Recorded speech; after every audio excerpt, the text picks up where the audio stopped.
Hi, ladies and gentlemen.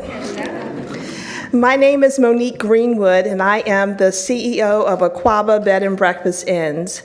And for me, CEO stands for Chief Enjoyment Officer. I am delighted to be here, and thank you so much to the museum for the invitation to be a part of the conversation. I have to tell you that I am a native Washingtonian, so I am home. I am also a graduate of Howard University, but I welcome my Morgan brothers and sisters who are here today. And then I have to give a disclaimer, because while I am in the hospitality space, no one expected me to be here, including myself. At Howard University, I majored in journalism and I minored in fashion, and my teenage dream was to become editor-in-chief of Essence magazine. And I made that dream come true. As a first-generation college graduate, there was nothing in my script for this, nor was I prepared for innkeeping or hospitality. Because I am a first-generation college graduate, my mom, there are 5 of us, and we grew up in a very small house in Petworth, here in Northwest, did not allow me to do chores. So I didn't wash dishes, I didn't cook, didn't know how to wash clothes, didn't know any of that, because my job was to go to college and make great grades and set an example for my younger brothers and sisters to do the same. So I didn't know anything that I needed to know coming into this industry. And sometimes as women, that can be a turnoff, because we want to be expert in what we do. And a lot of what we need is inherent, and a lot of the skills that we need, we already have. What woman doesn't already know how to keep a house? Most of us do. Most of us do the job that I do every day for free, right? We're making somebody's bed, cooking somebody's breakfast. We do that for free, right? And so once I realized more and more about what innkeeping was about, I thought this is something I could do, and this is something I would enjoy doing.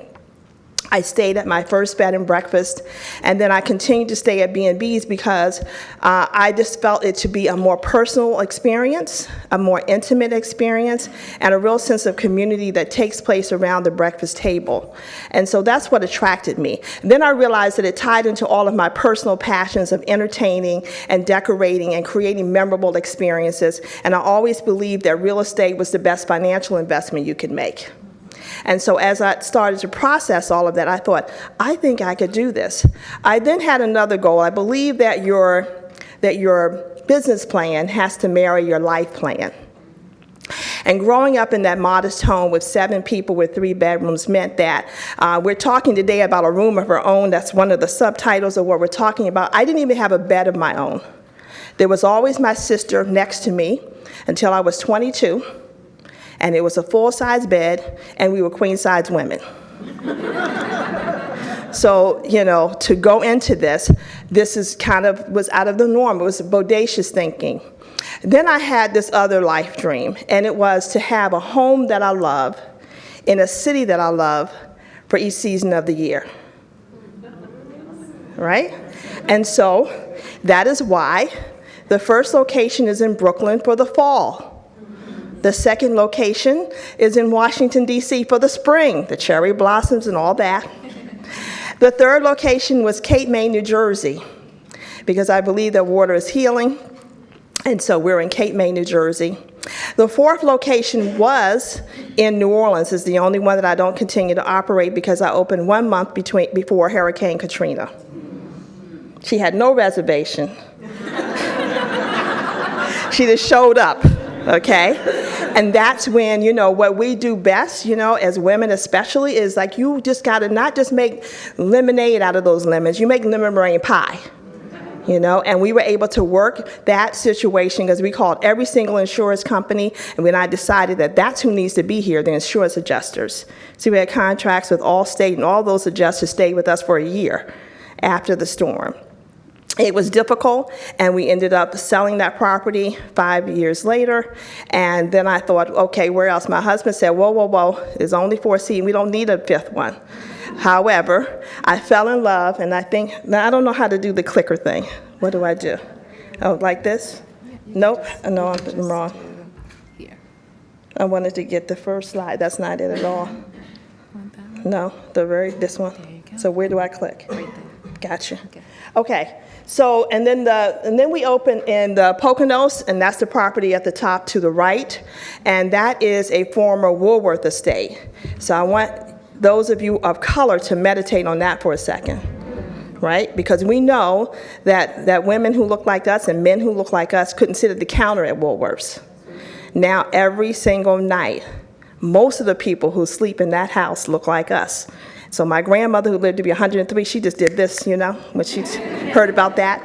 And so, yeah, because she couldn't sit at the counter. And so that's the Woolworth property. And then our most recent location is in Philadelphia. What we have attempted to do is to come into each community and really become a part of that community and celebrate what is special about us in that space. And so in Philadelphia, for example, our newest location, we are celebrating the rich legacy of African Americans in music. Because Teddy Pendergrass, Patti LaBelle, I could go on and on, the OJ, all those folks. And now new people, like my daughter would like Jill Scott, Music Soul Child, all of those people are from Philadelphia. So our rooms are named after those people, not by actual name because I have to pay for that. But there is a Lycus Golden room, so Jill knows we love her, And there is a Itchy Gitchy Ya Ya Ya Ya room from Miss Patty. Okay, and we actually have as artwork in that property all of the album covers from those artists is the artwork in that space, and we do have turntables so that our guests can be DJs and play the music themselves, play the actual albums, and we're working on a music series to bring and encourage the next generation of Philadelphian musicians and get them going. So that's what we're doing in Philadelphia. So we're having a good time, but I really want to talk a little bit about, since the topic is about creating a sense of space and also preserving culture through hospitality. And I'm going to focus mostly on the Brooklyn location for the next couple of minutes because this is where I got my start, and this is the community that I'm finding is experiencing a lot of change. Some would call it gentrification. And so how do we continue to create a sense of space? Did I do it right? Okay. So, Bed-Stuy, do or die. Anybody from Brooklyn? Okay. So, Bed-Stuy, Brooklyn is known for lots of things. Famous for some things, infamous for others, right? We have the largest concentration of Victorian architecture in the country in Bedford-Stuyvesant, Brooklyn, with these amazing brownstones. I moved to Brooklyn in 1995. Actually, no, 1981, but I moved to Bed-Stuy shortly thereafter. And I fell in love with the beautiful brownstones, but also the beautiful brown people. When I came in 1995 and opened the bed and breakfast, people thought, they looked at me like I had three eyes, basically. The third eye is the eye of vision. It's the ability to see the possibility. And so while we had gone through the crack epidemic that ravaged a lot of urban communities, including our own, when I came in 1995 to open the bed and breakfast, we were trying to change the perception of our community. Because everything that went wrong in Brooklyn happened in Bed-Stuy, even if it was 50 miles away. So we had to kind of get rid of that stigma. This is my husband and myself and my daughter who's in the audience. She is now 28, 29, 28? 27, sorry. 27. She was 3 years old when we started the bed and breakfast. And the house had been abandoned. It was in a fire, and the kids in the community called it the haunted house. And it just sat there. And we lived a couple blocks away, and I fell in love with the house. And I started leaving notes under the door saying, if you're interested in selling, please call, please call. For 3 years, I did that. There's a long story about how it finally came to happen, but it finally came to happen, and we moved on the top floor of the inn, and then we opened as a bed and breakfast. Our whole goal was, if we can invite people into our home, into our space, then they can really appreciate who we really are and not believe the hype. And the hype was fierce, right? Because you had people like Spike Lee and every single rapper you can imagine, you know, Bed-Stuy, do or die. We got the word die in our reputation. So that was really tricky, trying to kind of downplay that. You know, and Biggie and everybody else who wanted street cred, it was all about Bed-Stuy and how this was a rough, tumble place. And when we opened, remember, this was 24 years ago, before the internet. So it had to be pretty much word of mouth. And when we get tourists, we come in, and they would get picked up at the airport in a yellow cab that would bring them to Bed-Stuy. And I would be anxious waiting for my guests to come, and I'd stand at the door, and I'd see the cab slow down, and then I'd see the cab pull off. And so many times, if people were able to actually get out of the car and come to the door, they would say things like, we think that we're going to stay in Manhattan. And I would say, oh my goodness, really? But you made a reservation with us. And they would say, we just don't feel like it's a safe place. And I'd say, well, what did you see? What happened? And then they couldn't answer that question, because we know what happened was they didn't see enough people who looked like them. So that made them feel like it wasn't a safe place. So we stopped worrying about those people who were coming to travel to be a tourist, and started to say that people who live down the street and around the corner, those are the people who needed some high touch. And so we kind of invented the staycation concept, right? So we got people who were celebrating birthdays or anniversaries or girlfriend getaways, and our biggest marketing thing was to go to the churches, because there's like one on every corner. And we made friends with the busybody of the church, and she let us know when somebody was getting married, which was great, or if somebody had passed away, which was not so great, but was good for our business, especially during the week, right?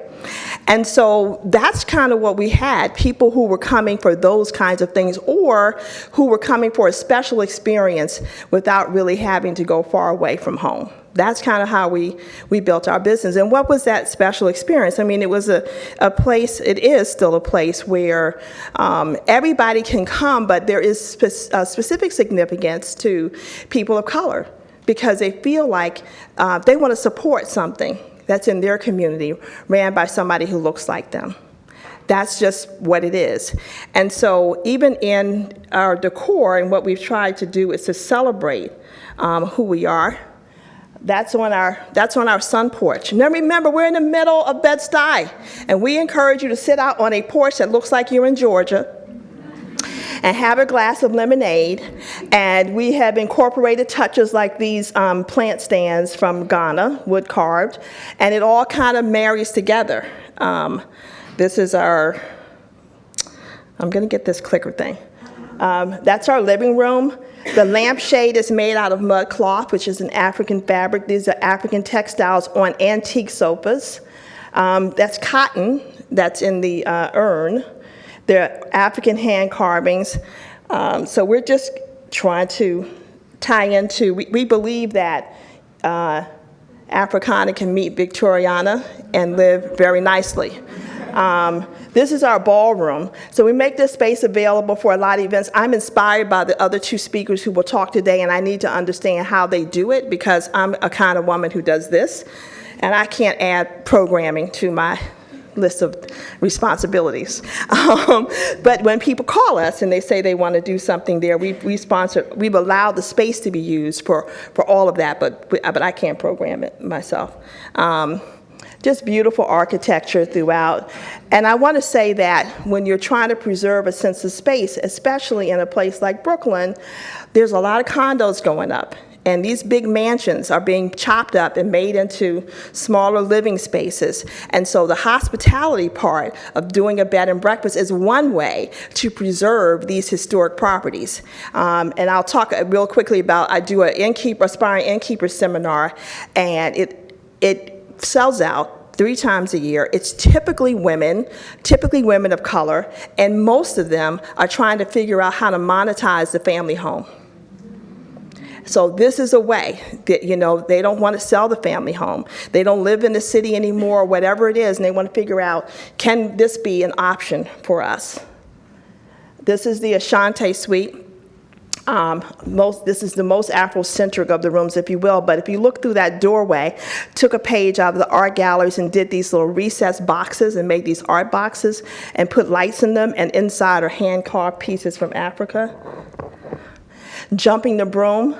Again, guests come, they don't know what we've tried to do. They don't know what happened 24 years ago when we opened. They have no clue. They just go, it's clean, it's beautiful, people are nice, and they're happy with that. But if they look closer, and if you do know, you go, oh, jumping the broom, we know what that means. There's an antique broom on the mantle. Regal Retreat. Again, the preservation of these beautiful architectural details. And then when we talk, yes, I'm hungry, I shouldn't look at that picture right now. But again, tying into that. So this is Southern food. This is what we serve for breakfast. Shrimp and grits, chicken and waffles. And we know to have the hot sauce ready. We got you. And so the latest thing that we're trying to do is to expand our brand by creating home decor, because everything we use, we sell. Everything we sell, we use. People want to take a bit of that home with them. So we have our own Aquaba collection. We've designed these etched glasses that fit into this plate. This is great because you can have your hors d'oeuvres and you can shake hands and it holds your glass and you can eat your food. So all of that works. So we're creating those kinds of things ourselves. And then we're bringing in African imports, like these necklaces. These are the Adinkra symbols, and we talk about what those symbols mean. This is a sister right here in DC. I saw some of these pieces at the Eaton as well. I think her name is Hadia. And so we have her pieces as well. And then we found all of these African-American food artisans. So we make our waffles from Glennis Kitchen Waffle Mix. She's married to Gerald Albright. And she does that. And then Michelle's has been making her family recipe of syrup for years. So that's the syrup we use. So we really are trying to further it with that. And then I'm going to just introduce you to the shops of Lewis Avenue. When we opened 24 years ago, we didn't have fine restaurants. We really didn't have the things in the community that would support tourism. So we got fortunate and we were able to buy 2 buildings on the block around the corner. So there's a red building there and then there's this tan building here. 2 of the storefronts were closed up. One was a hair salon and one we're not quite sure what they were selling. Pharmaceuticals, I think. And so we ended up purchasing those 2 buildings. And we had a short list of the types of businesses that we wanted. We had 3 requirements. 1 was that you had to look like us. 2 was that you had to be able to walk to work, meaning you lived in the community. You wanted the dollars to circulate at least twice within the community before it left the community. And thirdly, you needed to run one of these businesses. And if you were willing to do that, we were willing to give a way reduced rent. So it's kind of Section 8 for retail is what we did. Yeah. Thank you. So over the years, the different businesses have changed because it's almost like an incubator concept. The bookstore that you see here, for example, she survived as an independent bookseller for 10 years. That's major, really difficult. But children's books is what she sold mostly. And there's a book called, I can't remember the name of it, but anyway, she created a whole summer camp program around this children's book, right? It's amazing. So we feel very proud of that. Now we have a vintage clothing store, so this continues to shift and change. And let me get this last slide, and I'll get away from here. So this is my husband, and that's my daughter in the burgundy who's in the audience. That's the rest of my team. And because of what we do, again, creating a safe space where people can just be. I mean, that's really what we're trying to do, right? When you're on vacation, you're not trying to have to explain how today your hair looks like this and tomorrow it's going to be this long and straight. This is what we do. You know, and so you don't have to explain that at the breakfast table, right? So it's a very wonderful place where people come as strangers, they leave as friends, they make really special connections. I get all up in their business if they want me to, and you know, as part of being the innkeeper experience. And because of that, Oprah then selected us for a reality show. So our show is called Checked In, and it really is about this personal connection that we create with our guests, that we help foster between them, and it becomes a transformational stay. It is not just a place where you rest your weary head at night. We understand that. We are really trying to help people walk out and live their best lives, and even with my staff, I have to help them understand that that is what we're really doing. That is what we're really doing. And so, you know, as we look at the shift in Bedford-Stuyvesant, Brooklyn, which is probably one of the fastest growing gentrifying neighborhoods in the country, it absolutely is. In 2000, 3/4 of the population in Bedford-Stuyvesant, Brooklyn was Black. 2015 census, it was less than half, and the white population went from 3% to 28%. The average house, brownstone that I showed you before, in 2000 was about $269,000 at the high end. Today, we're going to add another zero to that, and we're looking at $2.65 million at the high end. That's what I cannot afford to buy the bed and breakfast today if I had to. Because I used the third eye and had the eye of vision, I was able to buy the bed and breakfast for $225,000. I know, close your mouth, close your mouth. 24 years ago. Because of that investment in a neighborhood where people thought that was broken glass and I knew it was diamonds, we were able to pull the equity out of that property to buy the others that have come along with it. And so that's how we have built it.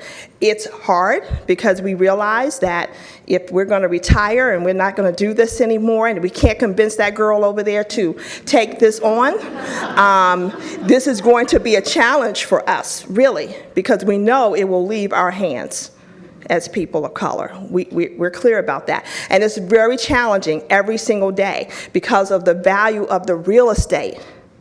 So on a daily basis, I'm turning down $8 million offers. And I have to be honest with you folks, I can't scramble enough eggs and make enough beds to make $8 million in my lifetime with what I'm doing.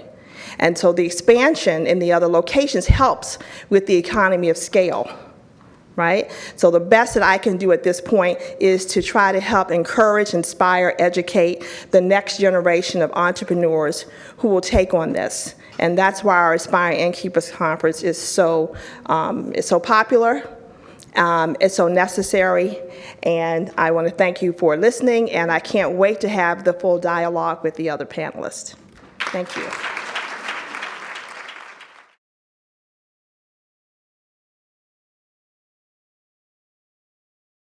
I'm Zita Cobb, and I'm from a place north and east of here called Fogo Island in Newfoundland, off the northeast coast of Newfoundland.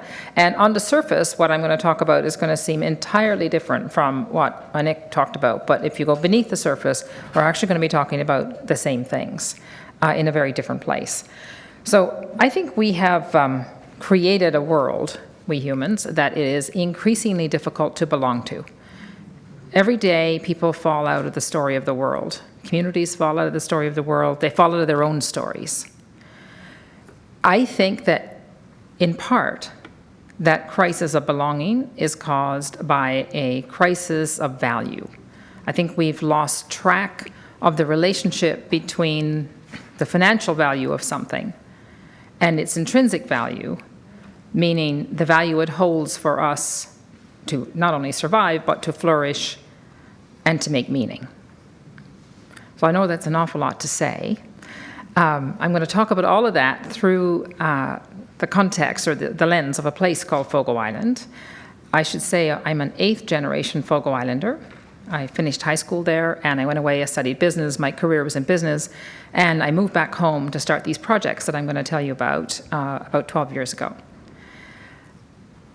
I think, well, maybe we should just go to Fogo Island, and the rest of the story will come tumbling out as we go. I have a lot of pictures, and I'm going to go really fast, so you'll be dizzy by the time you walk out of here, because I really feel I need to tell you the 400-year history of this little island. It was about 400 years ago that people of English and Irish descent, leaving really what they thought were terrible circumstances, in England and Ireland to come to Newfoundland and try and make a living fishing on the North Atlantic. They had no idea what they were doing. They probably still been in England and Ireland had they known. But anyway, we've all come to love this place. So it is and I'm going to talk about all of this through this lens of fish, art, and hospitality. So let's go there. It's north and east of here. It's in the North Atlantic Basin. We are at 49 degrees, 44 minutes north, and there's Newfoundland itself, and there's Fogo Island way out there. And so it's far. It took Amy and my colleague and I, well, pretty much 2 days to get here. And when you all come and visit, just plan that extra day to get there. I always tell people there's the geography of the world, and then there's the Air Canada geography of the world, and they're not the same. Anyway, and here's Fogo Island. It's 4 times the size of Manhattan. We are 2,500 people. We used to be 6,000, which I think is pretty representative of what's happened around the world in terms of especially rural places kind of falling apart. Anyway, the reason these English and Irish people came was to fish for this, the North Atlantic cod, which is never to be confused with its inferior cousin, the Icelandic cod. Anyway, this is the most noble fish that swims in pretty much any ocean, has more protein than any other fish. For 350 years, we fished in little tiny boats like this, very close to the land. So my father was a fisherman. All of my ancestors were fishermen. And then when I was around 8 years old, that sort of 350-year tradition, which gave rise to a pretty deep culture, came to an end because of this. So the industrialization of the fishery showed up on our door, and it took not very long at all to take just about every last fish out of the ocean. My father, who stopped fishing in the midst of all of this, well, there were no fish, but the other people on Fogo Island converted their fisheries to other species. But my father couldn't. He couldn't read and write, so he couldn't figure out how to do that. And he used to say, I don't understand why they're fishing day and night and day. And then before he died, he finally figured out, he says, I think they're turning the fish into money, which is, of course, exactly what was happening. Anyway, in Newfoundland, this was a terrible disaster. Hundreds of little communities were resettled in a forced resettlement program. And when I think of the fact there are 60 million people on this planet now all looking for home, it's not a whole lot different than this, just a lot more people. In any event, on Fogo Island, it didn't happen that way because of kind of a miracle. And the miracle came in the form of art. A filmmaker arrived on the island from the National Film Board of Canada, and through the whole process of participatory filmmaking, going around asking questions, giving people voice, helped bring us all together and help us understand that actually we did have something. It didn't seem like we had anything. There was no fish, we had no education, and all of these just seemed like insurmountable problems. And through this process, and if you Google the Fogo process, you'll see these 27 beautiful little films, which I think can be used anywhere in the world today where communities are in trouble. Anyway, on Fogo Island, we realized that what we need to come up with is a nobler kind of economics, which actually I think at this moment in our human history, we need to come up with a nobler kind of economics. And so Fogo Islanders got together, formed a fishing cooperative, which is owned by the local people, the fishermen and the people who work in the fish processing plants. And that's who owns the fishery on Fogo Island to this day. And if not for the fact it was locally owned, we wouldn't be living on Fogo Island. Because this cooperative and local owners like Monique, make decisions that are in the interests of the communities they operate in. And so this happened in 1967. I was born in 58. So this is sort of what I learned about business as a very young person. I'll give you a little tour around Fogo Island. You get a sense of place. Very small little villages, each about, the biggest one is probably 800 people. And of course, all of the creatures of the ocean. We're in the Labrador Current, so we get icebergs in the spring. And I grew up like this, which is to say I grew up feral. And this is the Irish community of Tilting. You get a sense of 7 different seasons. It's classified as a subarctic environment, lots of wild berries and caribou. And this is what our fishing fleet looks like today. So the fishery is essential but not sufficient for Fogo Island to be healthy as a community. And at the center of every community is its economy. And when the economy fails, the community fails. And along with that, when the economy starts to fail, we tend to vote for people we probably shouldn't vote for. That happens in Canada too. In any event, I moved home 12 years ago, and with two of my many brothers, started a foundation called Shorefast. And our goal, we took the money from my career. My career was in technology, in wave division multiplexing, and I made more money than a person needs to live a life. So we took all the money and went home and put it in this foundation with the intent to put another leg on the economy and to do it in a way that strengthened culture. And this is how we're organized, a bit of an unorthodox organization chart. On the far side are our businesses, and I'm going to talk about one of them. I'm going to talk about what's called the Fogo Island Inn. We also have a furniture business and a little fish business. We operate these as social businesses, meaning we make decisions about the whole and full impacts. We target 15% profit. Profit's not a bad thing. It's just a question of how much it's a question of how much you target and what you do with it. But we take the profit we make and it goes up to the charity, and then we reinvest it on the other side in this other quilt, which is a whole set of initiatives that largely have to do with knowledge, with preserving knowledge in some of the heritage restorations, with a contemporary art program that I'll talk about, which is about making knowledge, and we're very preoccupied with sharing knowledge. We went through a process called asset-based community development, which is a whole methodology that every community should learn. It's a powerful thing. If you went through this kind of a process on Fogo Island of asking, what do we know? What do we have? What do we love? What do we miss? And what can we do about it? You wouldn't have to be all that smart, and we're really not, to figure out that Fogo Islanders are culturally and I think genetically predisposed to the love of a stranger, which is really hospitality. And we didn't have a fine inn. But we didn't start with the inn, we started with art. And so this is a separate program. It's a residency-based artist program that brings artists from around the world. We have an art gallery, which I'll show you some images of, and we publish, and we have something called Fogo Island Dialogues. Next week, there's one in Lisbon, actually. And so this is the first piece of contemporary architecture that we built. And so we built 4 artist studios. They're all off the grid. We collect rainwater, wood-burning stoves, and solar panels. We are very accustomed to building small wooden buildings, but we've never built anything that's quite like this. And yeah, you get a sense of, they're all like little jewel boxes on the sea. And they're workspaces for artists. That one was a tricky piece of architecture. All of these were designed by a Newfoundland architect who happens to have his practice in Norway.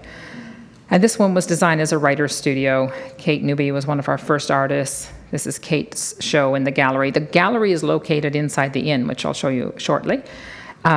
Zin Taylor, a great Canadian artist that now lives in Brussels, and you get a sense of place. And these are some of the publications. It's very important to artists to have their work published because it gives them something to work with their careers with. So once the program was operating and launched from an art perspective, we started with the inn. And Monique was asking me how long it took. I said it took us 7 years to figure out what to build and 3 years to build it.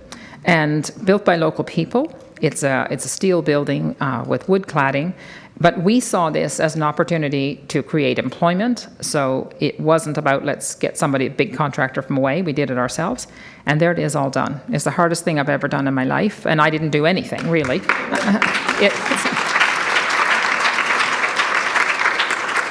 The building itself was hard to figure out, but the interiors were harder. We knew we wanted to make everything that we could possibly make. So in a photograph like this, we didn't make the glass. And we didn't make the binoculars, and we didn't make the lamp, but everything else we made.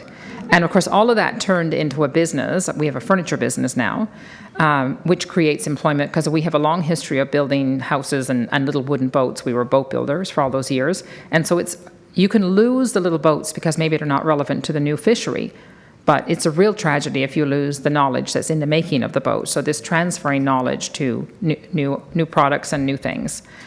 And so a little tour around the building, that's the dining room. And there's a cinema, which is a partnership with the National Film Board of Canada, because if not for them, we wouldn't be there. So our art institutions are super important to our communities everywhere. And there's a nice summer day. We don't forget about the fish. So we have an ocean ethic program, which is really to do with a higher fidelity relationship with the ocean. Let's not make the same mistakes that were made in the past. And this is important and growing program. And we think of collectively all of this is kind of like turning money into fish. And of all the things we've done, this is the thing I'm maybe the proudest of. We borrow from the format of the label you see on food that tells you what's in it. And we do what we call economic nutrition labeling. So for everything we sell, we simply tell you, when you buy it, where the money goes. And so this happens to be for a stay at the inn. You can see that 49% of what you would spend to stay there, which is not a small amount of money, goes to the people who work there. Where else should it go? I happen to know that in the bigger corporate world of hospitality, that target number is 30%. And then we spend money on, food and all the other important things, and you can see we made 12% profit. We target 15. That was last year. We didn't quite make it. And we're very proud of the fact, just as Monique said, if you've got money in your neighborhood, if you've got money on your island, 65% of it stays on that island, and a little bit gets out to Newfoundland. So the next time you go into a shop to buy anything, a piece of clothing, doesn't matter what book, ask the vendor if they have the economic nutrition label for that product. And they're going to say, no, I don't know what that is. And you're just going to say, well, go to this website. And actually, I think we may have left some bookmarks outside with the economic nutrition label, because if we, as consumers, demand to know this, we'll go from being consumers to citizens very quickly. And I'm just going to leave you with a quote from Chicago. Well, she's long gone now. She won a Nobel Prize in the 30s. She was a social activist in Chicago, and I just love this quote from her, which is about investing in our common life, but really our common life is our community life. Thank you very much.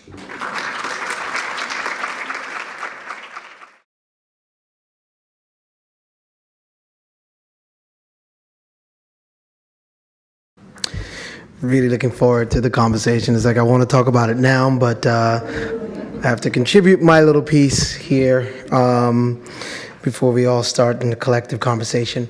My name is Sheldon Scott, and I am the Director of Culture at Eaton DC. And a little bit about me and how I ended up in this space. I moved to Washington, D.C. About almost 20 years ago. It'll be 20 years in June.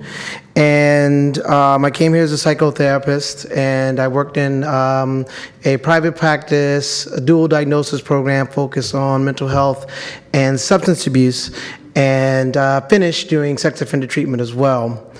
And it was during that time in that practice where I really came to know and understand a lot about myself. Oftentimes in a psychotherapeutic practice, it becomes very cathartic for the therapists themselves if they are empathetic by nature. And what I came to find out is that the need for practice and for greater healing was much larger than me being in conversation with one other person.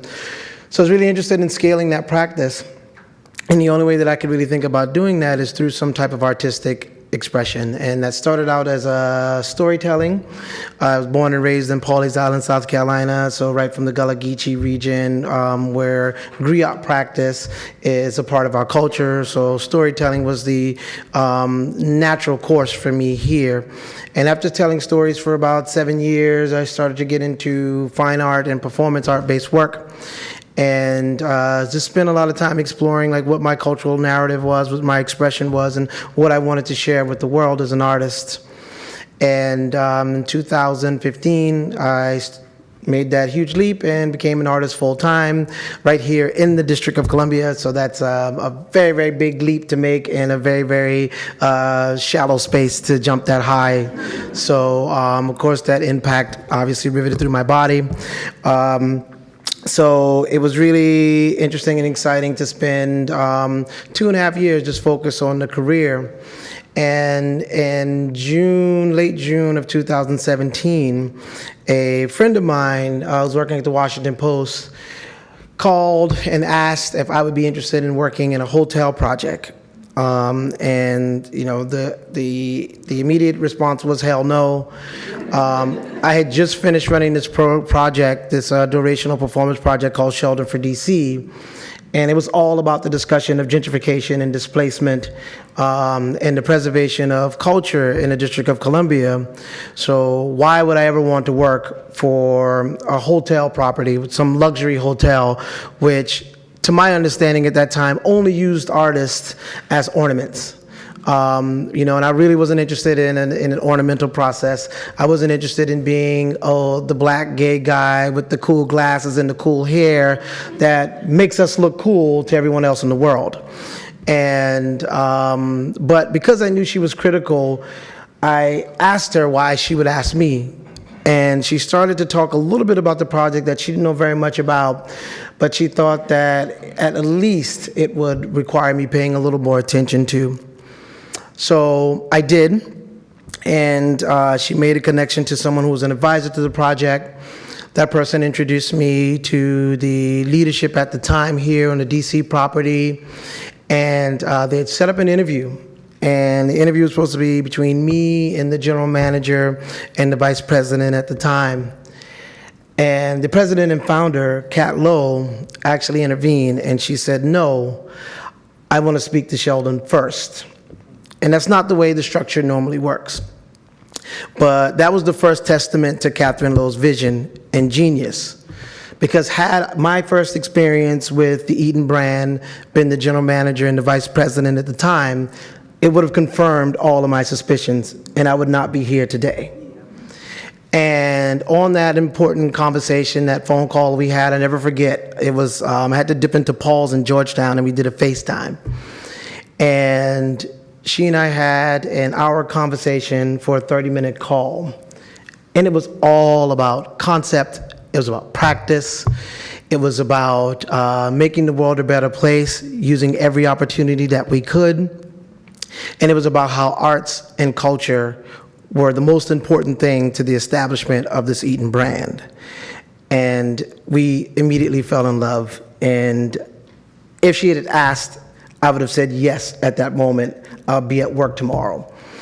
And what it really did, though, is it really connected me to an idea and a vision that I would never have imagined, and put me in a space of such comfort because her passion and her vision were so clear and so true. And someone who's been working in psychotherapy for years, I can detect when people are being disingenuous. And it wasn't a disingenuous second on that phone call. I can't say that that was true for the subsequent interviews that I had with the general manager and the vice president, but at the time I already knew. And doing some further research on Catherine Lowe and where she was coming from, I understood that not only did she have the vision, she actually had the resources to do it.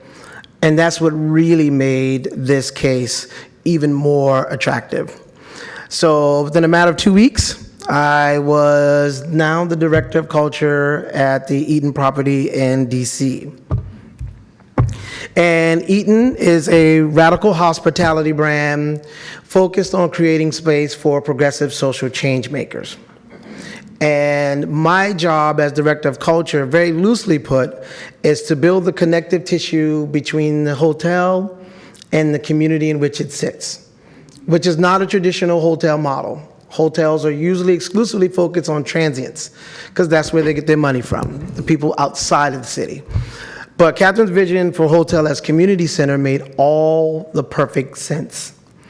And what was so encouraging about that is, to put things in perspective, I was the fourth hire in this company. And if she had found me earlier, I would have been the first hire. And that just showed her priority. Before we got anybody else in there, before we got a director of revenue manager, before we got a director of sales, before we got a director of anything, it was the director of culture. And that kind of sequence, again, was saying that this is what this company is most invested in. So, we talk about this like goal and this mission of being a space of radical hospitality for progressive social change makers, and the conversation about like how do you get that done? Because there is no roadmap, there was no other kind of story-led that was even remotely similar to this in the way that she was thinking about it. And the first and most important way we were thinking about doing it is through the art itself. Like, how do we create conversations? How do we seize every opportunity for storytelling in this space that we possibly could? Now, I came on the project about a year and 2 months before we opened, and I felt that that was a year too late, but there was still time. So we immediately kind of took over the construction schedule and say that, hey, there's so many opportunities here that we have to engage around art, and let's talk about what that's going to look like. We were able to reclaim 4 spaces for permanent art exhibitions in the space. And one of the first pieces was a piece done by an LA-based artist, AJ Schnack, who was a friend of Kat's. And what AJ had done was over, I guess at that time, the last 10 years, starting with the Democratic primary in 2008, going all the way to the most recent presidential election, he had collected over 1,000 hours of footage, and what he was really interested in is exploring the political ritual that is the United States democratic process.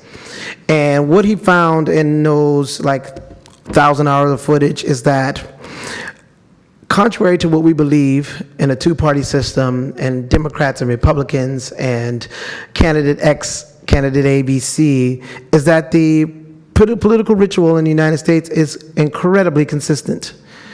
He was unable to determine what rally he was looking at until either a recognizable sign or person appeared in there. And what it showed, and which you'll come if you ever see this piece in the Eaton lobby, is that it is still overwhelmingly white.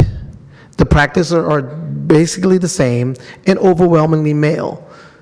And that was a brush up against this idea of true democracy in the United States. And we felt having a project like that in the lobby makes it clear as to what position we're interested in occupying as a hospitality brand. The second of the 4 was a piece that we commissioned from a DC-based artist, J.D. Dierdorf. And this commission was looking at the 30-plus years of the DIY music scene in Washington, D.C. What we wanted to do is to put into as many parts of this conversation as a building the narratives of the District of Columbia. Some of them with us, some of them have passed. So if you look in the roof of our library, you will find a collection of donated and collected ephemera, starting from the beginnings of go-go, our colloquial sound, punk, and particularly Afro-punk, which actually started here in the District of Columbia with HR and Bad Brains, the first time African Americans actually took an active role in the punk scene. All these very important stories from when DC was at the height of its musicality, and music was driven not by venues, not by promoters, not by ticket sales, but actually the conversations that happened through the musical expression of DC youth. The third piece is a piece that's in our bar, pocket bar called The Allegory. And this bar, it was inspired by the literary. So when we put out a request for proposal, it was stories that were inspired by Alice in Wonderland and/or The Looking Glass. And Eric Thor Sandberg, a Washington, D.C.-based artist whose practice is global in nature, one of the most skilled surrealist painters out there right now, came back with a proposal at looking at Alice in Wonderland through the lens of Ruby Bridges. Ruby Bridges, for some of you who may not know, was the first child to integrate the U.S. public schools back in 1960 New Orleans. There's a very famous depiction done by by Norman Rockwell called The Problem We All Live With. And I think it was on the cover of Time magazine, where she was walking into the school with the armed guardsman. Eric came back with the idea of reimagining the armed guardsman as a blindfolded faun who then walks her through the looking glass and into this cast of characters. The whole piece serves as a metaphor of going into the unknown with the childlike naivete and your presence alone being the disruptor.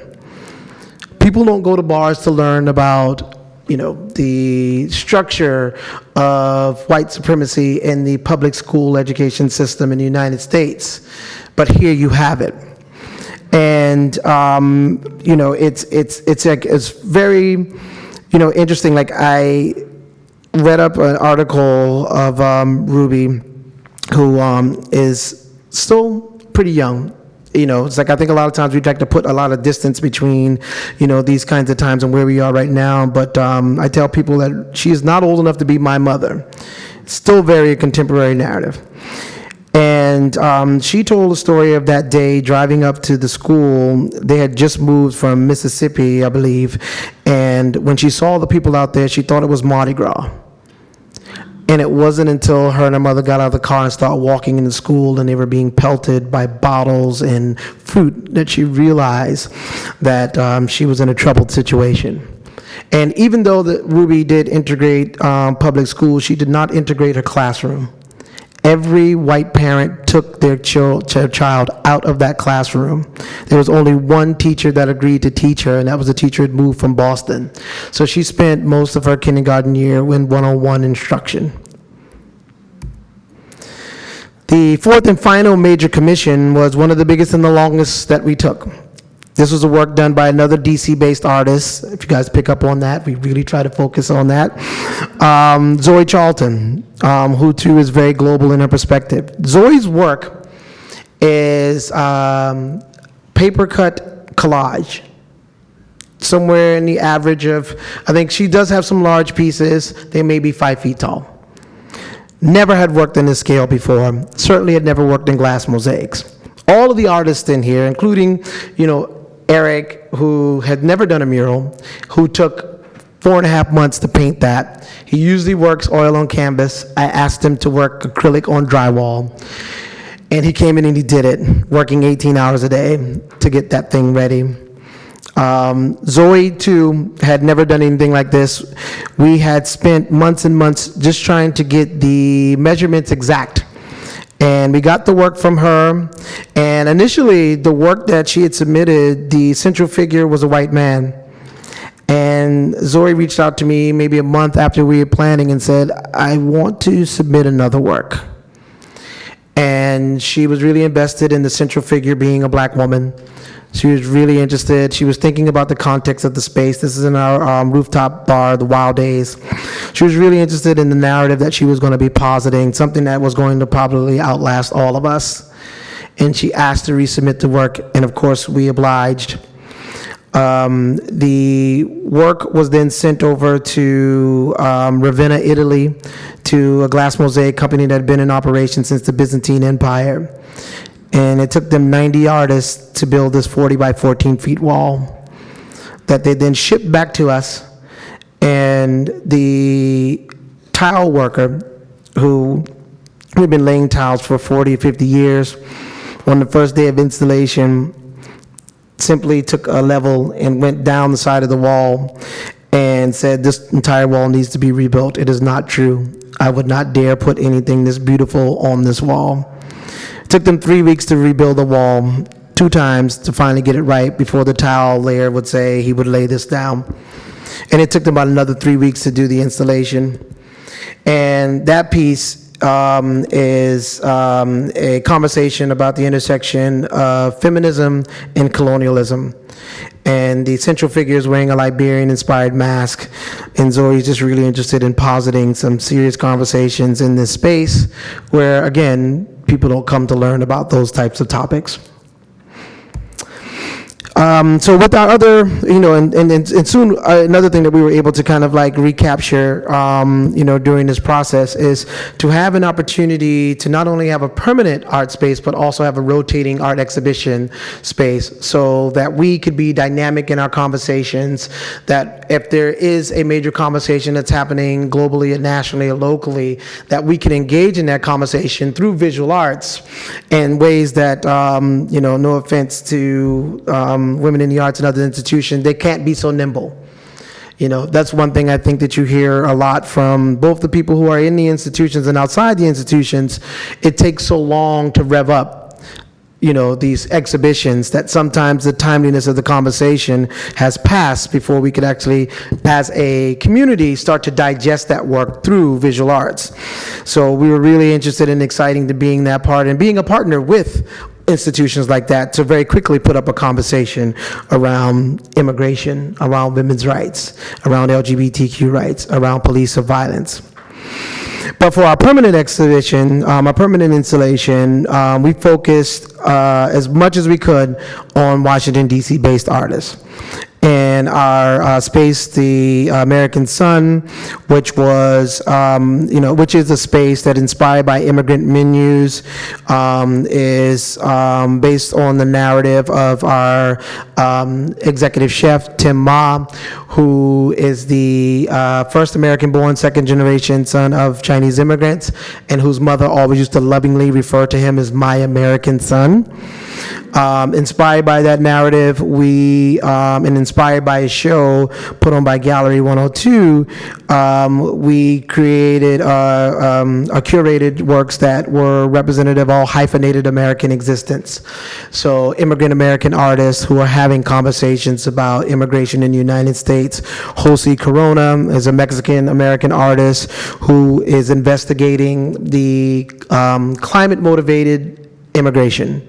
The fact that people in the third world are losing their lands because of the climate irresponsibility of people in the first world. And now these people have to go places. Shada is an Iranian-American artist who grew up in the United States and was constantly asked by her classmates where was her flying carpet, and was really interested in exploring the role and displace of the feminine, within the context of Muslim and Islamic identities and practices.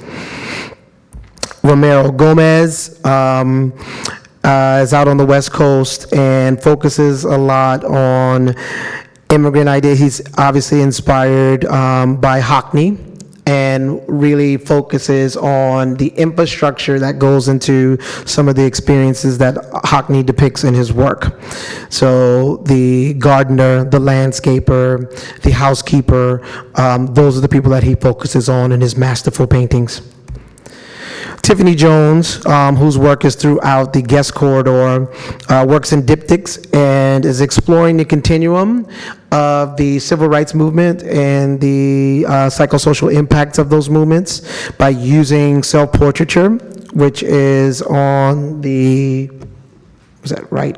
Left, yeah, right, her hand, and using these archival footage and these very important and pivotal moments in the civil rights movement as a way of popping up those conversations of dialogue, again, reminding people that those things are not too far gone, and their impacts are still very present.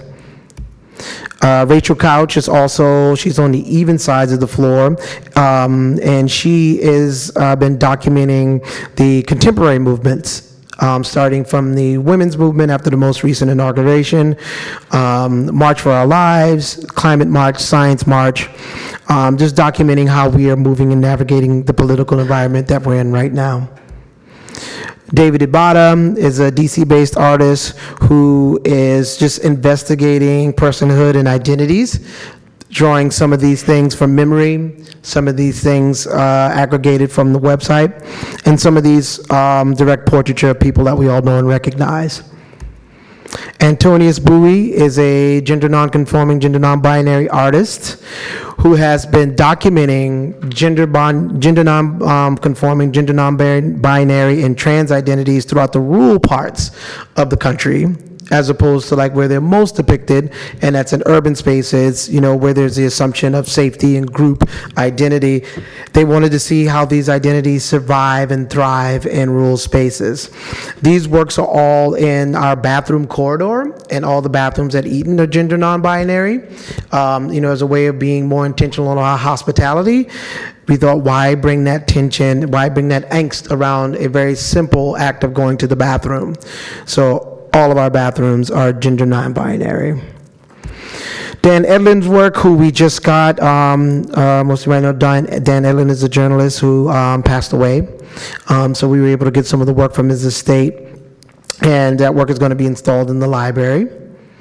And then for our rotating art exhibition space, Currently, we have Khalil Joseph Black News. Black News was a project of Khalil Joseph that just it was debuted at the Venice Biennale, and then shortly thereafter, it was installed at Eaton as a part of the By the People fair that they have every year, and we were able to extend the exhibition for 6 months. And what Khalil was really interested in there is like repositing the image of blackness globally by having a black-owned news network that was 24 hours. He took that project to major broadcast communication companies, and they all laughed at him. And he turned that project then into an art project. And it was highly regarded at the Venice Biennale, and right now it sits in Venice and Eaton, DC, at a barbershop in far southeast of the District of Columbia in Stanford, and I think soon to come online in Detroit. But what Khalil does there is like really interested, like, with those monitors, exploring, Afro now and Afrofuturism. He backdrops that with a bit of Afro history. The photo behind that is from the Scurlock Studios. And it is the 1912 Howard University Shakespeare Theater Club. And if you think about the turn of the 20th century, what was happening in theater in relationship to black bodies, this is the height of minstrelsy. Al Jolson and, blackface, red lips, white gloves. Mickey Mouse is a minstrel caricature. What was happening here is like, the contrary to that is you have black people who are operating what is thought of as the highest form of theater, Shakespeare. So really, like, this is the buttress supporting this project is that, that the African American identity has always been dynamic. We've always occupied every space, but our narratives in relationship to those spaces are very rarely shared. The project that we had before that in that very same space was a funded project by Mel Chin. And that project was there for 6 months. And Mel Chin's project is focused on lead eradication in the United States. And I know a lot of people are very aware with Flint, but Flint is one part of a very, very large problem. And what Mel has been doing over the last 12 years, which he most recently got recognized with the MacArthur Genius 3 weeks ago for his work. He has been starting off in post-Katrina New Orleans, looking at the poisoning of black and brown poor children in the United States with lead, and looking at leaded infrastructure as a whole. I think a lot of times when we think about lead, we think about lead in water, but Mel is focused on leaded infrastructure, which includes paint, windows, and most importantly, the blood and brains of black and brown children in the United States. So what we were able to do with our space at Eaton is partner with Mel on this project. And, like I said, he'd been working on this project for 12 years, and he was never able to get audience with Congress members because he didn't have the constituency. So what we were able to do for the 6-month, hopefully capstone of this project is we were able to at Eaton accommodate these families when they came here, so then Mel could have audience. And during the 6 months, they were able to get audience with Speaker Pelosi twice, and all of the representatives from North Carolina, Ohio, Detroit, and New Orleans, so we can get what is now being worked on, a bipartisan bill that is focused on lead eradication in the United States and hopefully in place in the next 8 to 10 years. Very excited to be a part of that. So, all of those things are quite, clear examples of Catherine's vision of creating a space as a platform for this kind of work to happen. One of the things, because we are a global brand, we have 2 properties in operation right now, one in here, one in Hong Kong, 3 more under development, San Francisco, Seattle, and Toronto. What we're really able to do is to take some of these ideas and these practices that, Monique and Zita have been doing for decades now, and see what that scalability is on a much larger scale, on a much larger project. And, but all of that has to start with a very hyper-local focus. And that's the biggest challenge of trying to do this kind of thing in so many places. You have to find the Moniques and the Zitas and the Sheldons of those communities in order to make that space relevant. In order for it to work in San Francisco and Toronto and Seattle, it has to have that personal, like Monique talked about, what she calls that high touch. That doesn't happen in the corporate hospitality world. But to wrap it all up, I just want to talk a little bit more about, the economic nutrition, which is, I'm just blown away by that concept. This is a very small snapshot of our room, but it's a very small snapshot into like how this big global brand really leans into the local economy. Monique and I share an appreciation for the talent of Hadiya Williams and Black Pepper Papery. She too is in all the rooms at Eaton with the bell here, and a small bowl is not pictured. All of those books come from Teaching for Change, which is a national organization but based here in Washington, D.C. So we were able to do a lot and have a great impact on an organization like that to order all of our books from them. Our retail partner for our books is Mahogany Books. For those of you who might know, it's one of the only bookstores east of the river. It is a Black woman-owned bookstore, and they partner with us for all of our large book events, be it Cory Booker, be it Cleo Wade, be it anyone that comes into the space. I got a very interesting email from CAA, this big agency, and they wanted to do this big event at Eaton, and they wanted to bring in Politics and Prose, who I love. But I said, no, sis, you come in this house, Mahogany Books. And